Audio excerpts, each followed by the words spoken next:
Players, ito na ang game na may paggalingan ng diskarte at experiment. Ito ang Fruit to Believers! Ito yung tanong. True or false? Pwede bang ipatong itong big cup na may elephant? See that? Okay. Dito sa dalawang smaller cups na may chicken using papel lang. In 3, 2, 1, go! Gentleman naman, Jamie, napaka-gentleman. Grabe ka, mabilis yan. Grabe ka, mabilis yan. You have a chance. You have a chance. True. True, sige, patunayan mo. Pwede galawin yung mga baso? Hindi, Salong? Bakit salong? isang papel lang.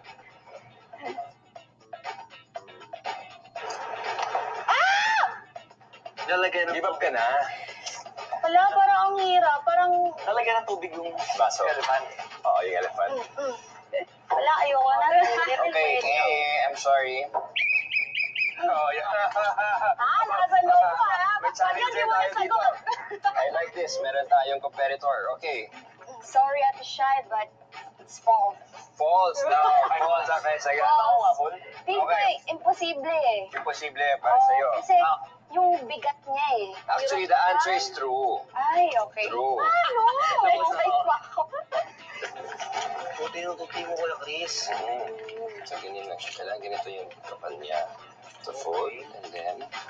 Oo. Pinagbigyan ko lang kayo. Ako, sumagot na ako ng false para lang may sagot Para may ko. iba. Oo, para may iba lang. Oo, So, talaga. kalalabasan niya ito. So, ito na ang ating folded paper. Di ba? May layer siya ng ganun. Parang Parang accordion. accordion, di ba? Parang bubong. Ayan. So, titigas siya. O, diba? Grabe! Oh, see?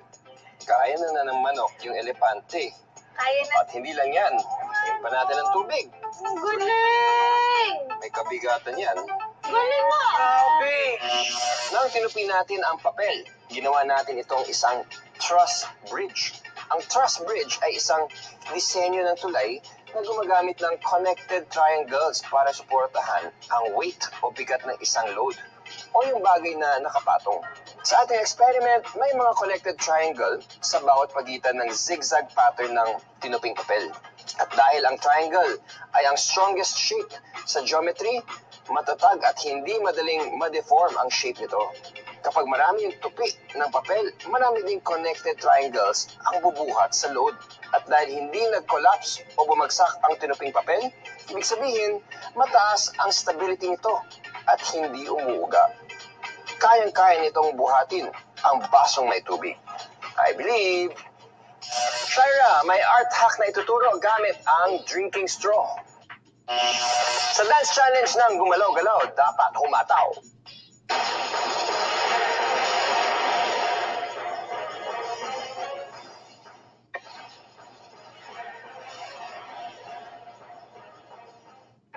I believe.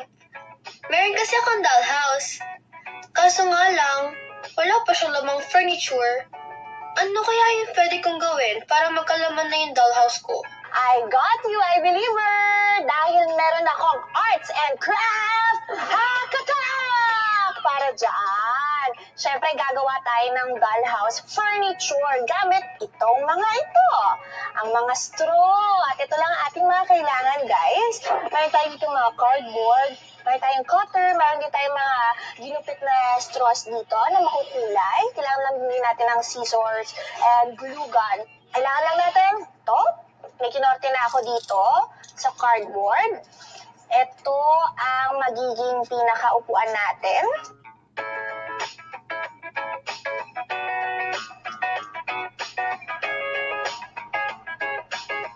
Gitna.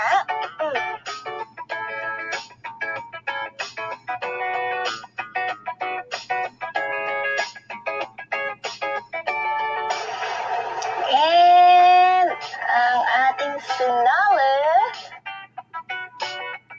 Tadang! Oh, diba? Tapos, syempre, hindi naman pwedeng isa lang ang ating upuan, kaya meron na akong mga ginawa pa. Ayan! Ayan, para naman hindi na malungkot ang ating Barbie. Tada! O, diba? Happy na siya dito sa nagawa nating dollhouse furniture. I believe. Hi, believers! Get ready to move your body. Ha? Yeah. Kayo rin. Oo. Ikaw din. Ah, okay. Ikaw din, Kuya Kaz. No exemption. Patay. Okay, may challenge tayo na may kinalaman sa sayawan at memorya. Okay? Ito ang Memory Dance! Challenge! Siyempre, mga kasama natin sa Dance Challenge ang ating gumalaw-galaw Artist of the Month, Steps of Gold! Let's go! Let's go. Okay, para sa ating memory dance, ganito ang mangyayari. May sasayawin ang first pair na isang dance step. Okay? Tapos, yung second pair naman ay uulitin yung step ng naunang pair at magdadagdag o mag-a-add sila ng pangalawang step. Oh my God. Bale, mag-a-add tayo ng steps hanggang sa 4 steps na yung dapat isayaw ng last pair. Okay. Game ba? Gina G! Okay, tayo ng gumalaw!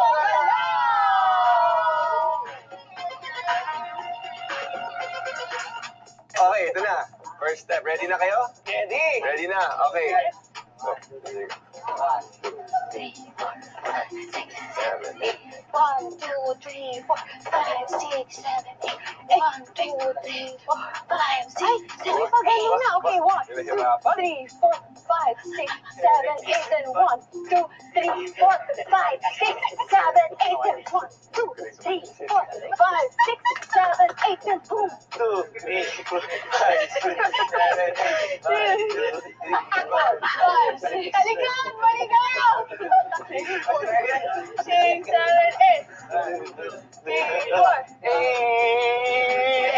Let's go!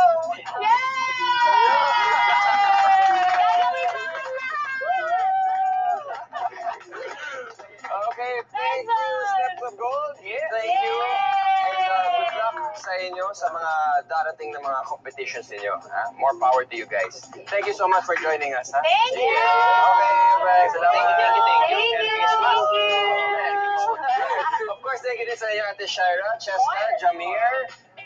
Napaka-game ninyo. And of course, sa lahat ng mga I-Believers natin, thank you so much for all your support. Yes, dahil sa patuloy niyong suporta at paniniwala sa aming programa, tumagal po tayo ng 12 years!